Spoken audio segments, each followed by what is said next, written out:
To the NBA, best of the best last night. The game of the season didn't disappoint. Cavs beat the Thunder 129-122 to run their winning streak to 11 games. They snapped OKC's 15-game regular season win streak. There were 30 lead changes, and Cleveland won despite star Donovan Mitchell being held to just 11 points. Jared Allen had 25, Evan Mobley chipped in 21. It's the best game in the NBA this year, and Brian Windhorst was on First Take and had his reaction. What an amazing night this was for NBA basketball. This was an advertisement of NBA regular season basketball at its best. The way these two teams operated the way that they play with that mastery was as high of a level as I've seen in the regular season in my 20-plus years covering the NBA. If you don't love this game, if you watch this, you don't love basketball. This was a display of great high-level basketball. All right, so let's bring in Monica McNutt. She loves high-level basketball. Monica, you just heard Wendy's thoughts. What are your thoughts on last night's game?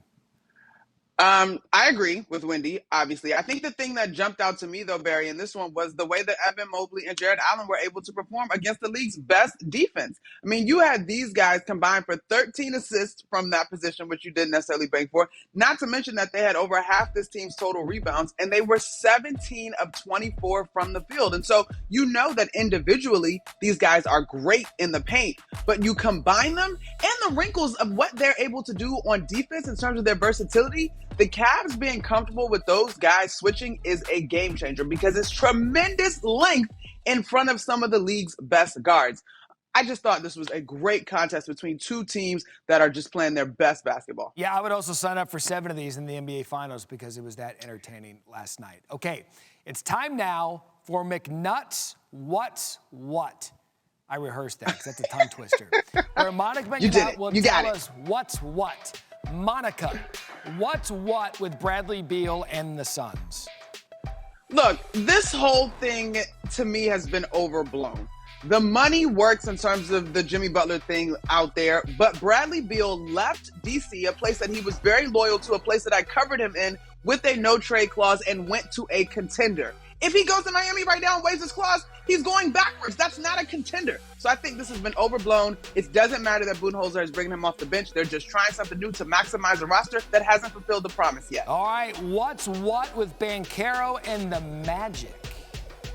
Okay, I am watching this one closely, Matt Barry, because the Magic play tough basketball. They have literally had multiple different starting lineups this season with a plethora of injuries from 4 different starters and key kind of guys. Paolo Banchero getting healthy is sort of the key cog in all of this. Jamal Mosley has done a tremendous job of getting these guys to believe in one another and believe in their defense. If Paolo Banchero is getting healthy, they already are still sitting in the top half of Eastern Conference standings. Watch out for the Magic. All right, 2 teams hovering around 500. What's what with the Warriors and Pistons?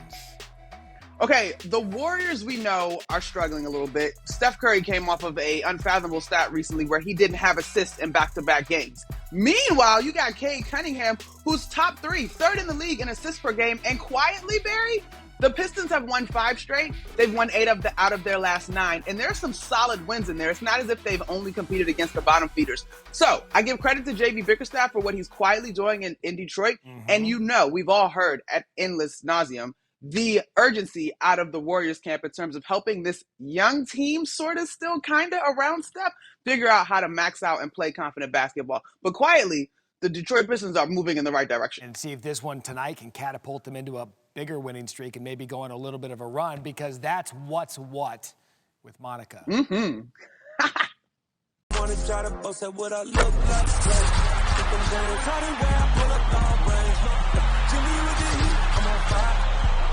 NBA on ESPN.